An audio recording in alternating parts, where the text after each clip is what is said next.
Hey guys, what's going on? It's a Block Bull right about now, bringing you the latest episode for you guys on the channel.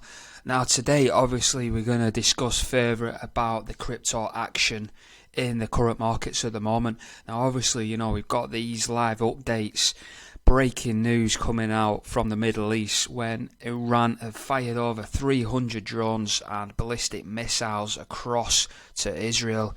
Now it's absolute kicking off. Now this could be the catalyst for Ww3. Now initially, I know we're in obviously limbo at the moment already with Ukraine and Russia, but for me that was just Russia reinforcing their boundaries against Ukraine and effectively NATO. However, this is spilling over into other territories. Now obviously Iran, strong allies with Russia, and Israel are strong allies with the US, so it's almost like a east versus west sort of conflict at the moment, and it's only going to get worse and spread like wildfire in a battle for supreme dominance. Now let's just have a look at these markets across here. So first and foremost, I've got XDC up on the charts as well. When we take all down those ads that keep popping up. What are we on at the moment? We are on the log scale, I do believe. Let's have a look. Now we're on the linear scale. So let's just move into the linear. Let's take a look at these charts. So I've added a new fractal in here, as you can see. I basically copied and pasted this back here from the original one, and kind of just overlaid it as you will. Now what I'm going to do is, it's been a while since I've had a look at this. What I'm going to do is add magnets on, and then from inception across to the top, I'm going to start posting these, not through the top, through here, sorry. So I'm going to go with that, and then the same again for this top one as well. It should be almost parallel, and I'm going to get all the closes there. I can stretch that out a little bit. Right, so we're going with something like that now. As you can see, we're a little bit behind schedule now. I feel like we've fallen a month behind schedule.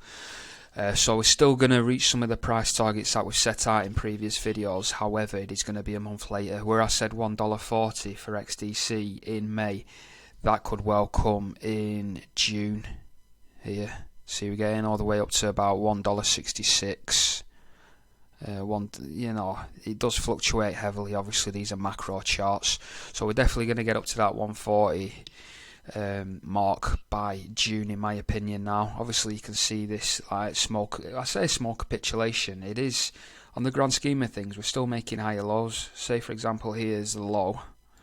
Obviously I know you've all got all this price data, but I'm just talking generally in the bear market. This was the low here, and obviously we've set up a new low before we get that sort of explosion to the upside to challenge this resistance line, and then obviously we've gradually faded back into past and previous price action here, and we've set another low. However, there's still higher lows, so in my opinion we've been in a bull market really since the 5th of December 2020 on this particular coin.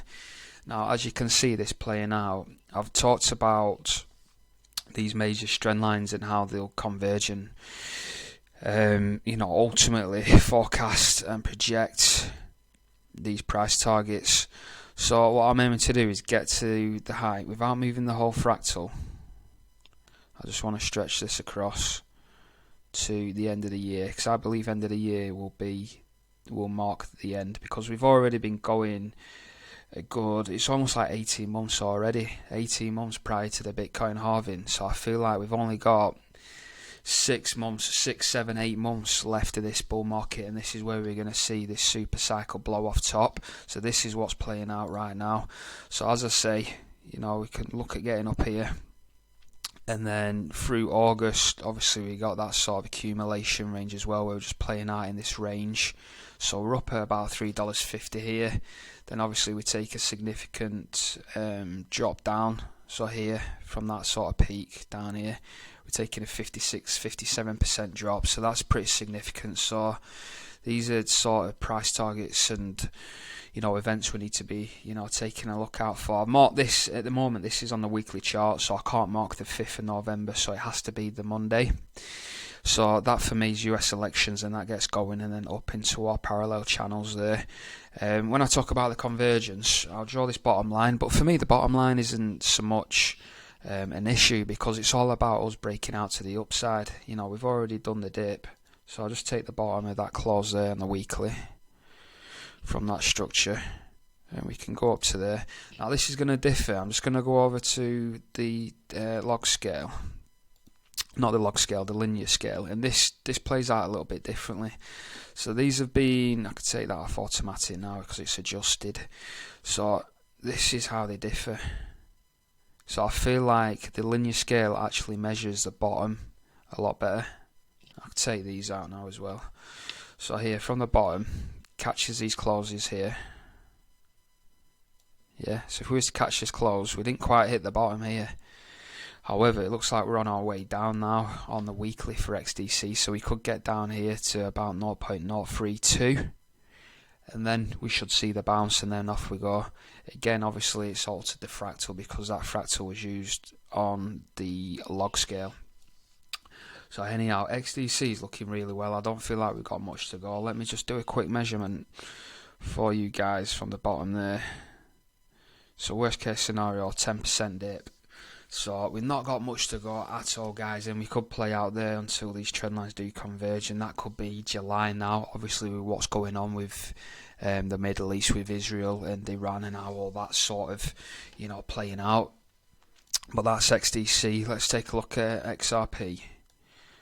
Now, what scale are we on here? I like to double check, because obviously it does matter. So we are on the normal scale. So obviously you get these weekly closes as we've discussed earlier. We talked about these trend lines converging, so we've actually penetrated down. We've taken, we've also wicked down as well. I've also marked out 29 cent here at these lows. So it is possible. It's not off the cards. So anything's possible in these crypto markets. If we're looking at like a minimum 100 X's on some of these tokens, don't for 1 second write off the possibility of these cryptos tanking, a further, let's have a look, further 40%, so that is, so it's up to you guys how you want to play it, but they are the dangers, obviously in markets and in any investment. It's all to do with risk or reward. If you can afford to hodl your crypto, then that's probably what I would suggest. However, none of this is financial advice.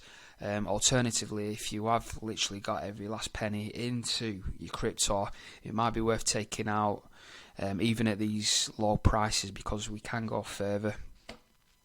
However, what I can do is I can manipulate this trend line here just to get underneath these closes here. Yeah, and you can see that we're inside the wedge if we was to do this. So potentially we have hit that bottom support line, and then when these two trend lines converge, again, we're looking at June. So, like I said, we are slightly behind now. I feel like we've been put about 4 or 5 weeks. However, that's not to say settlement can't happen sometime next week on the Tuesday. Anything is possible. We do not have to play out till the tip of this wedge. I just want to be clear on that. It can literally happen any day now. But we've also discussed US tax deadlines tomorrow, on Monday the 15th of April, so I don't think anything significant is going to happen tomorrow. Yes, we can drop further, but I don't think we'll get any upside up until that has passed. So Tuesday onwards, I am hopeful. I've got my fingers crossed. We can, fire a lot higher, hopefully. But yeah, you just got to weigh the pros and cons up, really. If you, like I say, hodling is the best solution, really.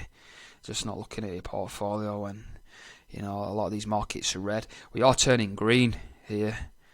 Slight, we're not seeing a bounce, but, we're maintaining our position with a slight increase on the daily.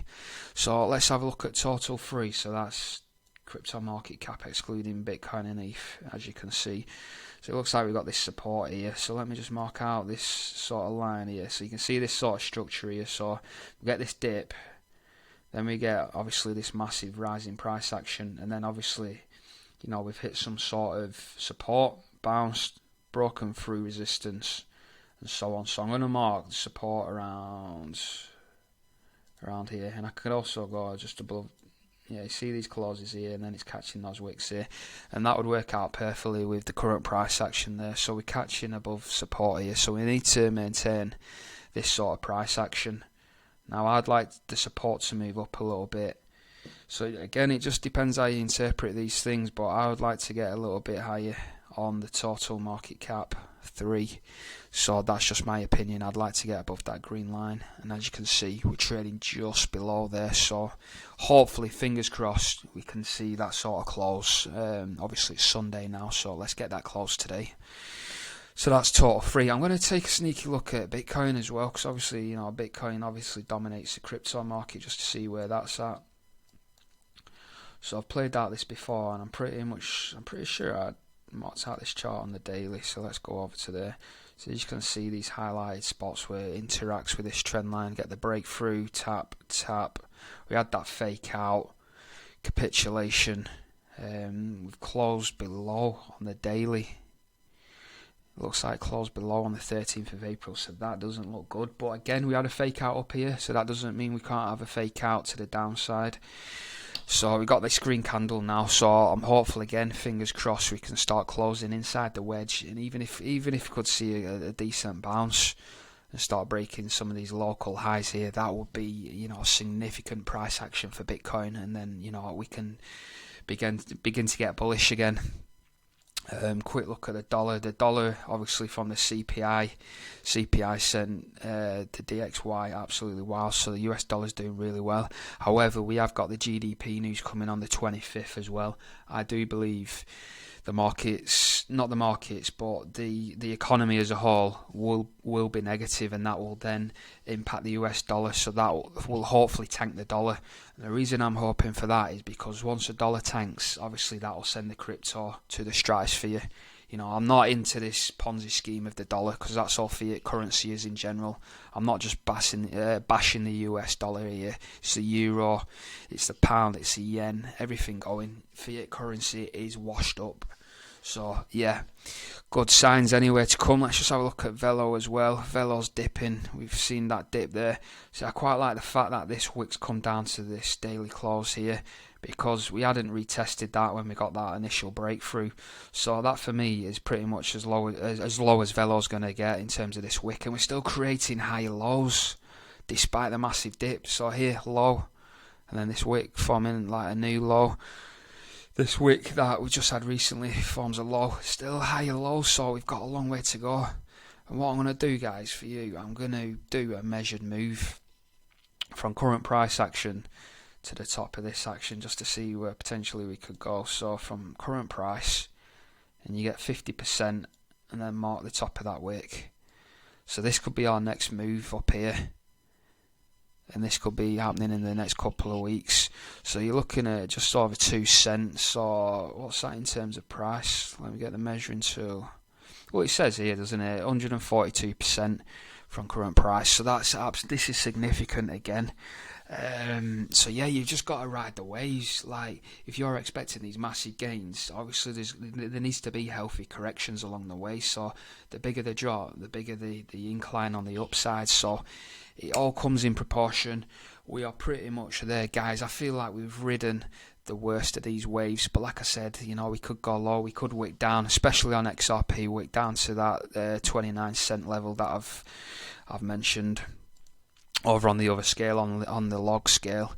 What else do you guys want to look at? We've got Casper as well. Casper's massively undervalued at the moment, I'm telling you guys. Look at this chart. For me, it's broken out here. Again, I don't think you can manipulate that. I feel like we've converged here. We should have had a blast off. We've stalled out. And if I zoom in, make this chart a little bit bigger, this trend line's obviously extended, and we've tapped that a couple of times. So Casper again's got some massive gains to be had. Quick look at HBAR. HBAR again, we talked about all this sort of range structure here from this sort of green line. What I'll do quickly, clone that, put it down there. So you can see that sort of range there that played out from May 22 up until February this year. So obviously we nicked in there, we grabbed all the liquidity again. We're still making higher lows, and that's the most important. I will start getting, obviously it will be worrying times. If we start getting underneath this secondary green line down here, then we can start to panic. But until then, you just got to remain strong and, stoic, and know why you hold the assets that you do, because these are digital assets. This isn't just speculation. We're just like chuck a bit of money and hope for the best. We know these digital assets are going to run the new economy after this world war. Once it's endgame, obviously this battle now, world politics, etc., it's going to play out till like 2030. We know that historically world wars have lasted for approximately 4 years. So, we're looking at 2028 and beyond that. Obviously, it all needs to be in place with the World Economic Forum. All this needs to be lined, and we need to have that one world government by 2030. And this is what it is. All the different pieces in the jigsaw are all coming together now, and anybody in board is getting washed up. For example, Russia are resisting.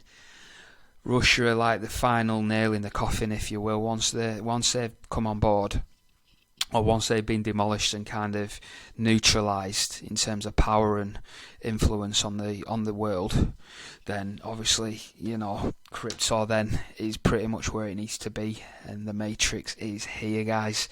So stay tuned, make sure you keep holding the bag. I've been the Block Bull, and it's been a pleasure as always. Over and out.